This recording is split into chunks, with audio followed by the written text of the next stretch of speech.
Hello friends, good morning. और Saturday का दिन है आज और शायद 7 बजे का टाइम है, हाँ, जब मैं रिकॉर्ड कर रही हूँ। और आज मैं आपको बताऊंगी, मिस्टर मनोज कुमार साहू सर की क्वेरी आई हुई है। वो कहते हैं कि मेरे पोर्टफोलियो के टॉप 5 शेयर्स के बारे में उनको जानना है। तो मैं जस्ट बता रही हूँ कि मेरे पोर्टफोलियो में कौन सा शेयर कितना हिस्सा रखता है। आप कल जाते ही चीजों में खरीदारी मत कर लेना, क्योंकि मैंने क्या किया है ना कि मैं इन शेयर्स में बहुत नीचे पे एंटर्ड हूँ। जैसे किसी शेयर में टाइमली प्रॉफिट बुकिंग भी करूं। मैं डिस्क्लेमर दे रही हूँ पहले से कि मैं किसी को भी कोई बाइंग और सेलिंग रिकमेंडेशंस नहीं दे रही हूँ। मैं जस्ट अपने अपने पोर्टफोलियो के शेयर्स और उनकी एंट्री और उनका प्रेजेंट कंडीशन आपको बता रही हूँ। सबसे पहले मैं बात करूंगी महिंद्रा एंड महिंद्रा, जो मेरा बेट है पिछले 6-7 महीने से। मैंने इसको दिसंबर 2023 में 1800 के टारगेट के लिए लिया था। देखो, मैं कंपनी का बिजनेस समझ के उस कंपनी के प्रोडक्ट की डिमांड कितनी रहेगी, फिर उस कंपनी की प्रॉफिटेबिलिटी कितनी है अपने प्रोडक्ट पे, ये सारी चीजें कैलकुलेट करने के बाद में मैं उस किसी शेयर का टारगेट प्राइस निकालती हूँ कि ये शेयर इस तरह के इन्वायरमेंट में, इस तरह की बिजनेस कंडीशन में, जो भी इस वक्त इकोनॉमिक कंडीशन, पॉलिटिकल कंडीशन चल रही है, उसमें ये शेयर इतना तो जाना चाहिए। लेकिन इतना मेहनत मैं सिर्फ जो मेरे शेयर्स होते हैं ना, मेरे पर्सनल, जहां पे मैं एंट्री करती हूँ, मैं उसी में करती हूँ। जो आप लोग जो भी शेयर्स पूछते हो और कोई कोई पर्सन पूछता है ना कि इस शेयर का टारगेट कितना होना चाहिए, तो इस किसी भी शेयर का एक्चुअल सही, हकीकत सही टारगेट निकालने के लिए उस शेयर के साथ मेहनत करनी पड़ती है। उस शेयर को 2-3 घंटे देने पड़ते हैं, तब जाके मैं किसी शेयर का एग्जैक्ट प्राइस निकाल पाती हूँ। तो मैं अपने शेयर्स पे तो मैं काफी मेहनत करती रहती हूँ। तो एमएनएम का टारगेट मैंने 1800 रुपए के लिए दिसंबर 2023 के लिए लिया था। फिलहाल 1500 के आसपास ये शेयर चल रहा है और मैंने अलग अलग मतलब एक्यूमुलेट किया था उन दिनों में इसको। ठीक है, लेटेस्ट जो मेरी इसमें मैंने ऐड किया था वो 1170 के आसपास मैंने महिंद्रा एंड महिंद्रा को दोबारा से ऐड किया था। तो फिलहाल जो मेरा इसमें मेरा एवरेज बाय प्राइस आ रहा है ना, वो 1230 के आसपास का मेरा इसमें एवरेज बाय प्राइस आ रहा है। 1170 पे ऐड किया, फिर 1210 पे किया, थोड़ा सा ऊपर में भी किया, तो ऐसे करके जो टोटल महिंद्रा एंड महिंद्रा पे मेरा सारी चीजें हैं वो 1230 के आसपास का मेरा इसका एवरेज आ रहा है। और महिंद्रा एंड महिंद्रा के बहुत शानदार प्रॉफिट मेरे से पहले पुराने जुड़े हैं। मैं उनको बता रही हूँ कि आगे आगे जिस तरह की इंडियंस की मेंटालिटी है ना, उसके हिसाब से मुझे महिंद्रा के एसयूवीज काफी ज्यादा अट्रैक्टिव लगते हैं। और यही सेम हुआ भी है कि महिंद्रा एंड महिंद्रा के सेल्स में जबरदस्त मतलब इजाफा है और 98% प्रॉफिट जंप है इनके एसयूवी सेल में। जो इनके एसयूवी मॉडल्स हैं, 3-4 बड़े बड़े, जो इनके थार, स्कॉर्पियो और ये एक्सयूवी 700 है, एक एक्सयूवी 400 है शायद, है ना। तो इनके मॉडल्स इतने बेहतरीन हैं कि उन मॉडल्स की बिक्री से जुलाई में इनका जो प्रॉफिट जंप है वो 98% है। इसी के साथ Mahindra and Mahindra EV battery testing facility बना रही है तमिलनाडु में, और कैपेसिटी एक्सपेंशन प्लान्स हैं इनके इसी साल, है ना। तो इससे क्या होगा ना कि देखो, कोई भी कंपनी कैपेसिटी एक्सपेंशन कर रही है ना, दैट मीन्स कि वो अपने बिजनेस में री इन्वेस्ट कर रही है। उसको जो प्रॉफिट हो रहा है ना, उससे वो कर्जा वर्जा चुका दिया उन्होंने और बाकी सारी चीजें कर दी। अब वो कर रहे हैं आर&डी और कैपेसिटी एक्सपेंशन, नए नए तरह के एक्सपेंशन। मतलब जो ये मॉडल्स ये लोग उतार रहे हैं, यही तेजी से बन पाए, क्योंकि महिंद्रा के मॉडल्स की एक एक साल की बुकिंग चल रही है। मतलब डिलीवर वो उतना जल्दी नहीं कर पा रहे जितना जोर से लोग उनको मांग रहे हैं। ठीक है, तो अभी अपने प्लांट को बढ़ाएंगे, नई मशीनरी, ताकि ये जो प्रोडक्शन करते हैं इसमें तेजी आए, तो कैपेसिटी एक्सपेंशन करेंगे और कुछ हाई एंड लॉन्चेस भी इनको करने हैं आगे आगे। इनका प्लान है कि ये मार्च 2024 तक एक्सयूवी 400 का इलेक्ट्रिक मॉडल उतार देंगे मार्केट में।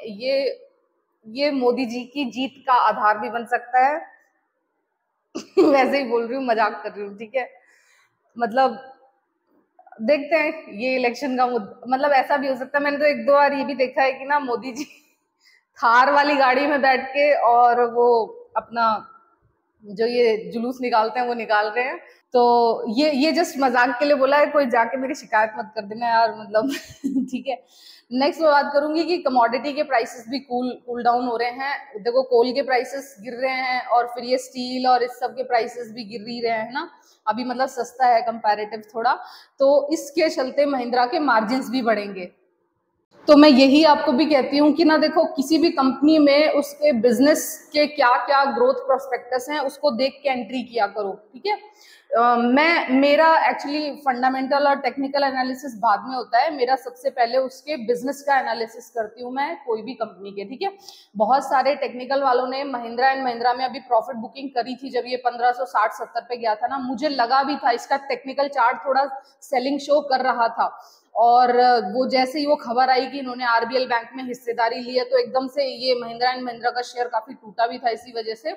और उसके बाद लेकिन जो ये रिजल्ट्स आए हैं ना ये इतने शानदार है, मुझे एक्सपेक्टेड था इनके रिजल्ट्स इस बार अच्छे आएंगे, इसलिए मैंने अपना शेयर 1550, फिर मुझे इसका टेक्निकल चार्ट सेलिंग शो करने के बावजूद भी मैंने ये सेल नहीं किया था, यही सोच के कि इनके रिजल्ट्स बहुत शानदार आएंगे। अब ये शेयर रिजल्ट्स के बाद जब भी जैसे भी मार्केट संभलेगा ना तो ये अब नेक्स्ट ऊपर की तरफ जाएगा, जो भी बुरा मतलब जो होना था ना इसके साथ वो ये 1550-60 का हाई लगाने के बाद ये जो टूट के आया था ना 1470-50 के आसपास, हो सकता है अभी ऑपरेटर्स इसमें थोड़ा बहुत और सेल कराएं, लेकिन मुझे डर नहीं लगेगा क्योंकि महिंद्रा का फ्यूचर के साथ मैं खुश हूँ। और देखो तीनों मोटर्स की बात करती हूँ मैं, तीनों मोटर्स में से सबसे ज्यादा प्रेफरेंस क्यों देती हूँ, मेरे हाथ से 2-3 महीने पहले का एक ऑटो सेक्टर पे एनालिसिस भी पड़ा होगा, उसमें भी मैंने आपको बता रखा है कि नाउ ऑनवर्ड्स अगर मोटर्स में सबसे ज्यादा प्रॉफिट किसी को होगा ना तो वो महिंद्रा एंड महिंद्रा के शेयर को होगा। वो मैं आप अगर देखना चाहते हैं ना तो सेक्टर स्पेसिफिक एनालिसिस में पड़ा होगा मेरा महिंद्रा के बारे में या ऑटो सेक्टर एनालिसिस के बारे में, उसमें मैंने साफ साफ बता रखा। और इस क्वार्टर के रिजल्ट्स में भी टाटा मोटर्स का जो प्रॉफिटेबिलिटी है वो 3300 करोड़ रुपए की है, मारुति की 2525 करोड़ रुपए की है, और महिंद्रा एंड महिंद्रा ने इन तीनों में टॉप किया है जिसकी प्रॉफिटेबिलिटी 3680 करोड़ रुपए की है इस क्वार्टर की। और मुझे आगे लग भी रहा है कि आगे आगे प्रॉफिटेबिलिटी इस कंपनी के बराबर किसी की नहीं रहेगी। रही बात टाटा मोटर्स की, देखो टाटा मोटर्स को जो प्रॉफिटेबिलिटी हो रही है ना वो मेजर इनको हो रही है अपने जेएलआर बिजनेस की वजह से। जेएलआर की जो इनकी वो कौन सी है यार जो विदेशों में, जगुआर, लैंड रोवर, कौन से नाम नहीं पता मुझे, देख लेना, उस वाले सेक्शन उस वाली गाड़ी की वजह से इनकी सेल्स में इसके प्रॉफिट्स में जो इतना तेजी से जंप आया था ना, तो ये वो सेल्स उसकी वजह थी, ठीक है। और रही सही कसर, अब इन्होंने जो ये ईवी आर्म्स अलग करके टाटा मोटर्स का जो डीवीआर अलग, जो डीवीआर सेक्शन है ना, एक्चुअली जो टाटा मोटर्स के जो इलेक्ट्रिक व्हीकल बना रहा है ना वो डीवीआर बना रहा है टाटा मोटर का, टाटा मोटर नहीं बना रहा। टाटा मोटर्स जो है वो कमर्शियल व्हीकल्स की कंपनी है, ज्यादातर जो मेजर इंडियन इनका बिजनेस है वो कमर्शियल व्हीकल्स की वजह से है। अभी पर्सनल व्हीकल्स टाटा मोटर के लोग कम खरीदते हैं, आप और हम सब जानते हैं, जो मेजॉरिटी है वो मारुति के शेयर्स, मारुति के मॉडल बिकते हैं, और जो रिमेनिंग है वो महिंद्रा एंड महिंद्रा खरीदते हैं, और जो बहुत कम लोग हैं वो लोग टाटा की गाड़ियां खरीदते हैं, ठीक है। तो अभी टाटा की पीवी प्राइवेट व्हीकल्स के सेक्शन में थोड़ी कम हिस्सेदारी है, और मेजॉरिटी इनका जो प्रॉफिट हुआ है वो जेएलआर की वजह से हुआ है। लेकिन मुझे अभी लग रहा है कि now onwards Mahindra and Mahindra के एसयूवी मॉडल्स अभी भी टॉप करेंगे, मतलब अभी भी ग्रोथ करेंगे। टॉप तो नहीं कह सकती, टॉप तो खैर मारुति करता है, लेकिन उसके बावजूद मारुति के इतने व्हीकल्स बनने के बावजूद, बिकने के बावजूद प्रॉफिट में टॉप किया है मारुति को भी। और मारुति का शेयर 10,000 रुपए का और मेरे महिंद्रा का शेयर इस वक्त 1400-1500 रुपए का है। तो मैं अभी इसमें होल्डिंग अपनी बना के रखूंगी, हो सकता है एक बार जब ये 1700-1800 पे आए तो मैं देखती हूँ उसमें फिर क्या करना है, और रुकना है या फिर मतलब बने रहना है, तो वो मैं तभी डिसाइड करूंगी। बाकी अभी जो भी महिंद्रा एंड महिंद्रा में है वो मैं किसी को बाइंग सेलिंग रिकमेंडेशन तो बिल्कुल भी नहीं कर रही हूँ, क्योंकि देख लो मेरा बाय एवरेज कहाँ है। अगर आप यहाँ पे खरीदते हो तो क्या ही लोगे आप, है ना। तो उससे अच्छा जो मैं आप लोगों को जो व्हाट्सएप ग्रुप पे जो चीजें बताऊंगी ना, वो एंट्री का बेस्ट टाइम होगा, वहां पे आप लोग एंट्री करना, ठीक है। बजाय कि महिंद्रा में। महिंद्रा में जो होल्डर्स हैं, जो पहले से जिनके पास महिंद्रा है, नीचे से मेरे साथ में एंटर्ड है ना, वो बने रहे आराम से, कोई दिक्कत नहीं है महिंद्रा के शेयर में। नेक्स्ट मैं बात करूंगी, मेरे पास जो बड़े बड़े स्टेक है ना, वो है इंडियन होटल का। 270 पे मैंने एंट्री की थी। आप में से कोई पूछ भी रहा था कि मैं कहाँ, कब, क्यों, किस शेयर में एंट्री करती हूँ और कितने टाइम, नहीं, एक पर्सन ने पूछा था कि मैक्सिमम कितने टाइम तक रखती हूँ। तो देखो सर, इंडियन होटल्स में मेरे को ना कम से कम भी ना 6-7-8 महीने हो गए हैं, लगातार ये शेयर प्रॉफिट्स में है, तो मैं क्यों अपने प्रॉफिट्स बुक करूं, जबकि मुझे इसके आगे के 2-3 क्वार्टर्स के रिजल्ट भी क्लियर है कि अभी होटल इंडस्ट्री को अच्छा रेवेन्यू जनरेट होगा और अभी इंडियन होटल का प्राइस, मुझे ऐसा लग रहा है कि अभी ग्रोथ करेगा। अभी मुझे इंडियन होटल के शेयर में कोई दिक्कत नहीं लग रही। तो मुझे जब तक दिक्कत नहीं लगती ना किसी भी कंपनी में, अगर मैंने आज रिलायंस इंडस्ट्री जैसा जितना बड़ा शेयर भी अगर बेचा है ना, तो वो अब मुझे आगे रिलायंस में 6-7 महीने थोड़ी दिक्कत लग रही है, इस वजह से मैंने रिलायंस बेचा। नहीं तो मैं अपनी अच्छी कंपनीज को जब तक मुझे दिक्कत महसूस नहीं होती तब तक मैं उनको रखती हूँ, ठीक है। तो इसी वजह से इंडियन होटल मेरा 270 पे मैंने फर्स्ट एंट्री ली थी, उसके बाद 290 पे भी ऐड किया है, 300 पे भी ऐड किया है, 310 पे भी किया है, 315 पे भी किया है। तो ऐसे करके अलग अलग प्राइसेस पे मेरे को इंडियन होटल में एंट्री है मेरी। थर्ड जो बड़ा स्टेक है वो मेरा बजाज फाइनेंस में है, जो last Bajaj Finserv, sorry finance नहीं, ठीक है।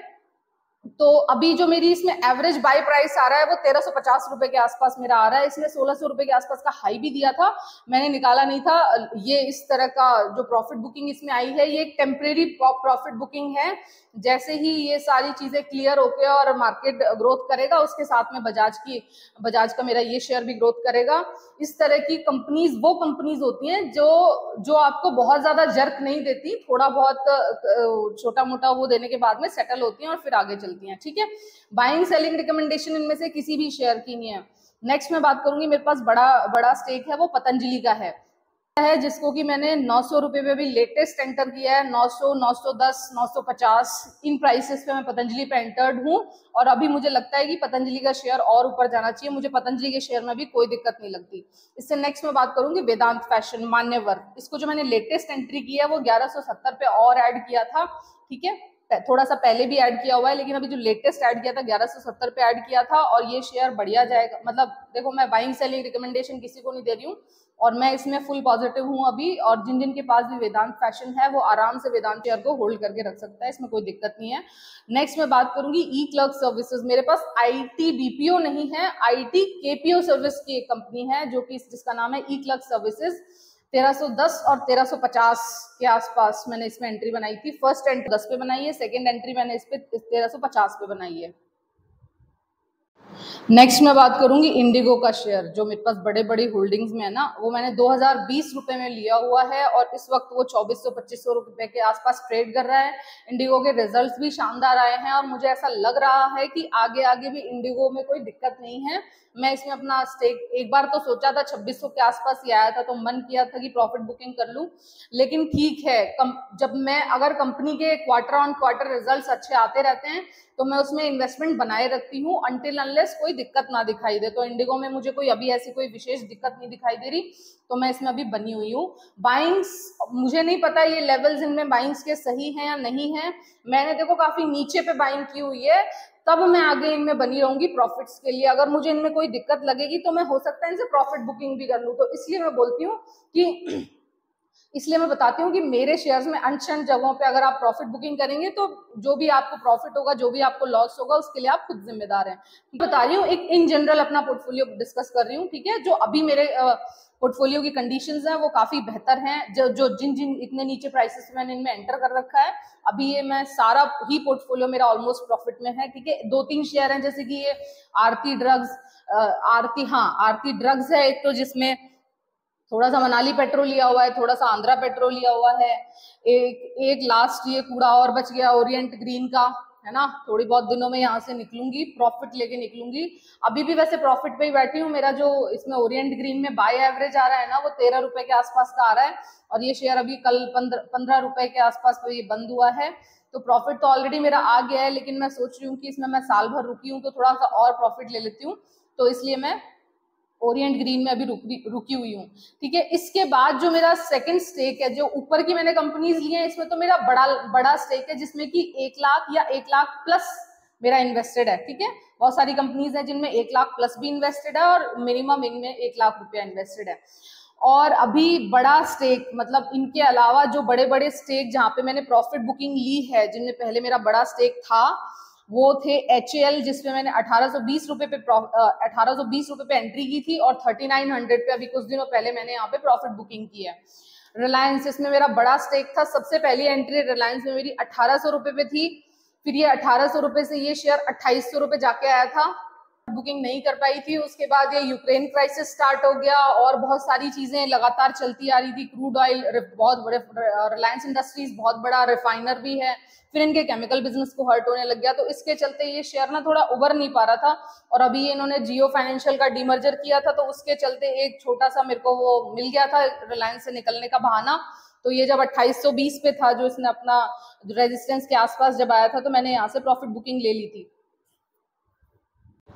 नेक्स्ट मैं बात करूंगी गोदावरी पावर। गोदावरी पावर पे मैंने अभी लेटेस्ट जो एंट्री बनाई थी वो 380 रुपए पे बनाई थी। इसमें मेरा 1.5 लाख का इन्वेस्टमेंट था। पहला 50,000 का इन्वेस्टमेंट थोड़ा नीचे पे था, लेकिन सेकंड अभी मुझे इसमें गेम होने की उम्मीद थी, तो मैंने इसमें 1 लाख रुपया और लगाया था 380 रुपए पे, और 570 पे मैंने गोदावरी पावर में फिर एग्जिट कर लिया था, क्योंकि मुझे लग रहा था कि यहाँ एक ऑपरेटर गेम होने के चांसेस हैं। और ये जो लगता है ना ऑपरेटर गेम होने के चांसेस, ये बहुत सारी न्यूज जब मैं पढ़ लेती हूँ, उनका एक जो क्रक्स होता है ना, तो वो इशारा कर रहे होते हैं कि अगर इस तरह की न्यूज और इस तरह की बातें किसी शेयर में इकट्ठी हो रही हैं, तो अब यहाँ पे एक गेम जरूर होगा।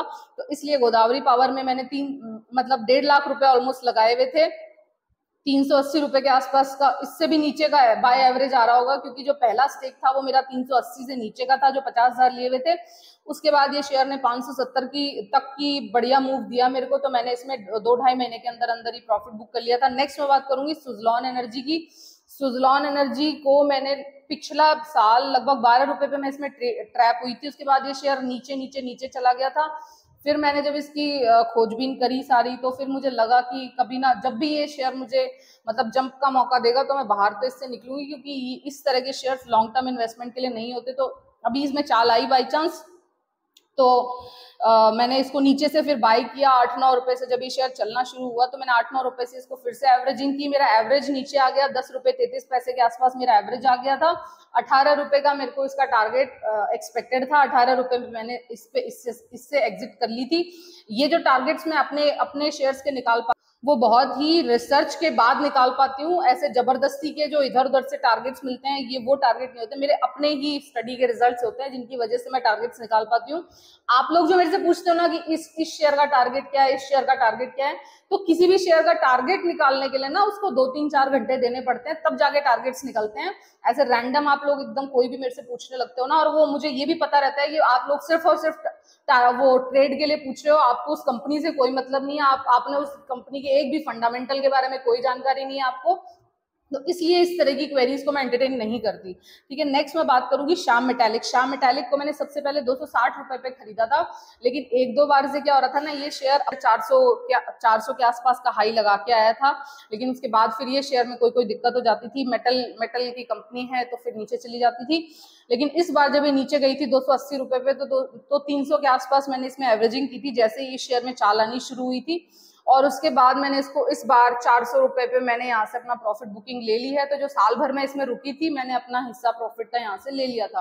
300 रुपए के आसपास की, मतलब मेरी 300 पे एवरेज नहीं आया था, एवरेज तो थोड़ा ऊपर में था, लेकिन हाँ 300 रुपए में मैंने इसमें एवरेजिंग करी थी, और उसके बाद में 400 रुपए पे प्रॉफिट बुकिंग ले ली थी। नेक्स्ट मैं बात करूंगी south Indian bank. South Indian bank में भी सेम, मतलब जैसे ये सुजलॉन और ओरिएंट ग्रीन में ट्रैप थी ना, उसी तरह से साउथ इंडियन बैंक में भी पिछला साल में कहीं पे ट्रैप थी, मुझे याद नहीं कौन से प्राइस पे ट्रैप थी, लेकिन फिर जब इसमें साउथ इंडियन बैंक में चाल आनी शुरू हुई है, इसी साल की बात है, तो मैंने फिर थोड़ा सा नीचे से इसको थोड़ा सा बाई किया था। तो बाई एवरेज मेरा 13 रुपए के आसपास आ गया था साउथ इंडियन बैंक में। उसके बाद साउथ इंडियन बैंक में जितनी प्रॉब्लम्स लग रही थी इनके बैलेंस शीट में, इनके फ्यूचर में, जो भी मुझे प्रॉब्लम्स लग रही थी, उसको देख के लगा कि यार बस इस शेयर के लिए 20 रुपए काफी रहेगा।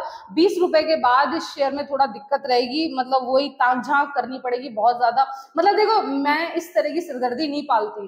अब मुझे कम से कम इतना पता लगना शुरू हो गया है कि कौन से शेयर सिरदर्दी हैं और कौन से शेयर्स में शांति से पैसा कमाया जा सकता है। ठीक है, जैसे कि महिंद्रा एंड महिंद्रा ने इतने बढ़िया रिजल्ट्स दिए हैं, तो मैं अब इसमें बेफिक्र होकर मैं अपना इसमें पैसा लगा के रखूंगी। इंडियन होटल के इतने शानदार रिजल्ट्स आए हैं, मैं बेफिक्र होकर इसमें पैसा लगा के रखूंगी। इंडिगो के रिजल्ट्स इतने अच्छे आए हैं, मैं बिल्कुल शांति से इसमें बैठे रहूंगी, मुझे कोई दिक्कत नहीं है। तो लॉन्ग टर्म होल्डिंग्स मेरी तभी रहती हैं जब उनके क्वार्टर ऑन क्वार्टर रिजल्ट्स अच्छे आते जाते हैं, कोई दिक्कत नहीं रहती। लेकिन हाँ, किसी कंपनी के क्वार्टर ऑन क्वार्टर रिजल्ट्स अच्छे नहीं आते हैं, कुछ दिक्कत होती है, तो उसमें भी ऐसा नहीं कि मैं तुरंत वहां से पैसा बाहर निकाल लेती हूँ। जैसे त्रिवेणी इंजीनियरिंग के रिजल्ट्स उतने अच्छे नहीं थे जितने एक्सपेक्टेड हैं, लेकिन मुझे ऐसा लगता है कि सितंबर क्वार्टर के रिजल्ट्स त्रिवेणी इंजीनियरिंग के अच्छे रहने चाहिए। बाइंग सेलिंग रिकमेंडेशन कुछ नहीं है, एनालिसिस बता रही हूँ अपने शेयर्स का। तो मैंने त्रिवेणी इंजीनियरिंग से ना तो एग्जिट किया है, और अगर ये शेयर मुझे नीचे में मिला तो मैं कोशिश करूंगी थोड़ा सा और ऐड करके चलने की, क्योंकि मुझे ऐसा फील होता है कि शुगर सेक्टर में इस कंपनी को थोड़ा कॉम्पिटिटिव एज मिलना चाहिए सितंबर क्वार्टर के रिजल्ट्स में। ठीक है, नेक्स्ट मैं बात करूंगी एसबीआई का शेयर। मैंने आज तक एसबीआई की किसी भी एफडी में निवेश नहीं किया, लेकिन एसबीआई के शेयर को मैंने 2-2.5-3 साल पहले 250 रुपए पे खरीदा था, और उसके बाद में लगभग 2-2.5 साल बाद में मैंने इसमें 590 पे प्रॉफिट बुकिंग कर ली थी। मतलब 250 रुपए का कोई शेयर जो कि 2-2.5 साल में ऑलमोस्ट और 600 रुपए के आसपास मैंने बेचा है इसको। तो आप देख रहे हो कि मैं अगर किसी कंपनी में लॉन्ग टर्म रुकती हूँ। अच्छा, ये जो 590 पे भी जो प्रॉफिट बुकिंग करी थी ना, ये इसलिए करी थी जब ये अडानी साहब के बारे में जो बहुत ज्यादा न्यूज सर्कुलेट होने लगी थी ना, तो फिर इस तरह की न्यूज या इस तरह की किसी भी कंपनी में दिक्कतों वाली बातें पता चलने लग जाती है, तो मैं फिर इस तरह के मैनिपुलेटेड चीजों से बाहर आ जाती हूँ, जहां पे या तो मैनिपुलेशन होने की गुंजाइश हो या मैनिपुलेशन चल रहा हो।